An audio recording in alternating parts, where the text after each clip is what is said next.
Having worked on the payer and the provider side, what I've learned is the perspective of both, yes, but also the answer does not change.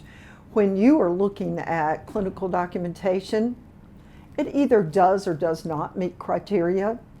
It either does or does not support a policy that a payer has written or the protocols that have taken place within the provider.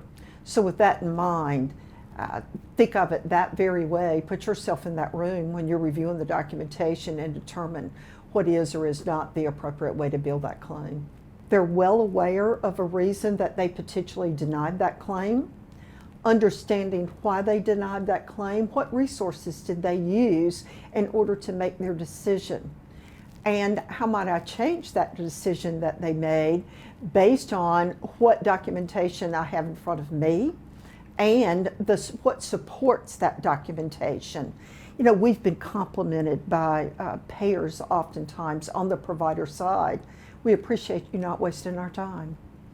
And with that, we are looking for the best possible outcome. We all working together for the proper reimbursement, whether that be the reimbursement goes back to the payer or whether or not that reimbursement comes to the provider.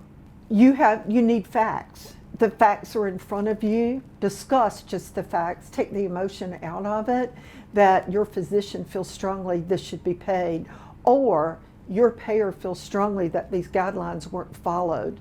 Have to understand and collaborate on both sides of that, not to reach a compromise, but to reach what the right decision is.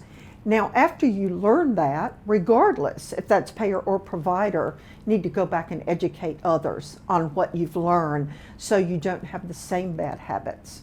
What I've seen is folks still have the same bad habits. They might collect that one thing, but need to move it forward so that you do not continue to clog the system, if you will.